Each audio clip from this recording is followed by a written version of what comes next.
A plug-in hybrid like the 2023 Mitsubishi Outlander PHEV promises the best of both worlds, an electric powertrain for smooth, energy-efficient driving in daily use, and a gas engine for quick refueling stops and range extension on longer trips. Or that's the sales pitch, at least. Drive a plug-in hybrid, though, and you'll soon discover reality is more complicated. Many PHEVs claim an electric driving range of 30 to 40 miles, but the gas engine often kicks on long before the battery pack is depleted. The difference between how a particular plug-in hybrid works on paper and how it works in the real world largely comes down to power. Some PHEVs make only a whisper of horsepower with their electric motors.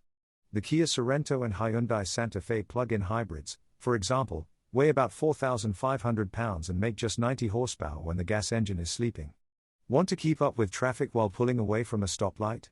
Want to merge onto the highway without becoming the hood ornament on a Freightliner? You're going to need to wake that fossil fuel-burning dinosaur in the Hyundai or the Kia. You can't spell PHEV without EV. Mitsubishi understands that nothing kills the vibe of owning and driving a PHEV like a buzzy 4-cylinder engine booting up and revving to 5,000 revolutions per minute just 2 miles away from your driveway.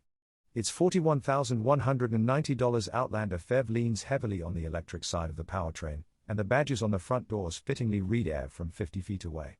There's a smaller superscript plug-in hybrid that's only obvious on closer inspection. Fortunately, there's some truth in advertising here. The Outlander is the only PHEV on sale today with fast charging capability, and its 20.0 kWh battery pack is the largest in a plug-in hybrid.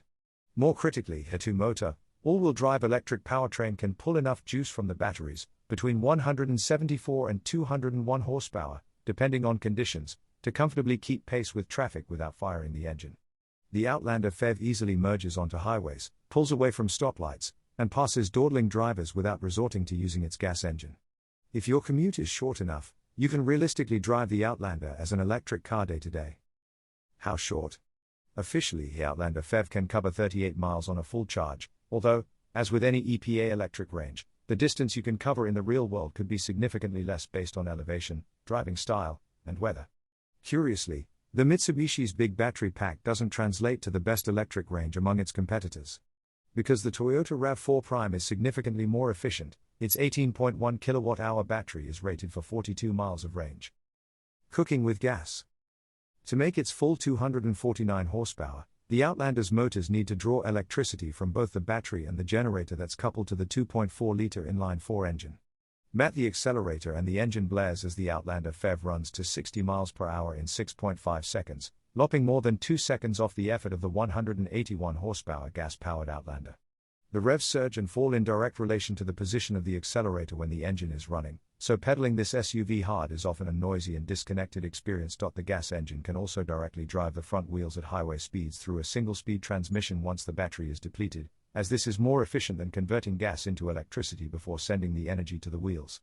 More efficient, however, is not the same as efficient. The Outlander is rated for a combined city/highway rating of 26 miles per gallon after the battery has discharged, which pales even when compared with non-hybrid compact SUVs. An all-wheel drive Nissan Rogue gets 31 miles per gallon, and plug-in hybrid competitors absolutely clobber the Mitsubishi in engine on fuel economy. The Toyota RAV4 Prime is rated at 38 miles per gallon and the front-wheel drive Ford Escape plug-in hybrid earns 40 miles per gallon, and PHEV models from Subaru, Kia, and Hyundai all land in the mid-30s. An experience to not remember.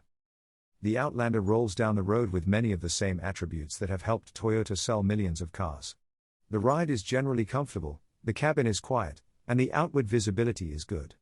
In the way that it tracks through a corner or humps over a pothole, the Outlander is almost entirely forgettable, which many buyers might even see as a benefit. When pushed, the hefty 4,747-pound Outlander PHEV rocks and seesaws on its soft suspension, and sharp impacts occasionally sneak past the springs and dampers to shake the structure, but its dynamic qualities can largely be summarized with one word: inoffensive. Ordinary drivers still may, however, notice the long, soft brake pedal that feels unresponsive at the top of its travel. The driver can choose from 6 different levels of regenerative braking, at least 3 too many, and yet even the most aggressive feels like coasting in a gas vehicle. For something closer to one-pedal driving, you'll have to activate a 7th setting, which Mitsubishi calls the innovative pedal. This will cause the Outlander to decelerate at the same 0.3 grams as a Tesla when you lift off the right pedal, but the dirty secret is that Mitsubishi blends friction and regenerative braking to pull this off. It also won't slow the vehicle all the way to a stop, counting on the driver to hit the brake to handle the final few miles per hour.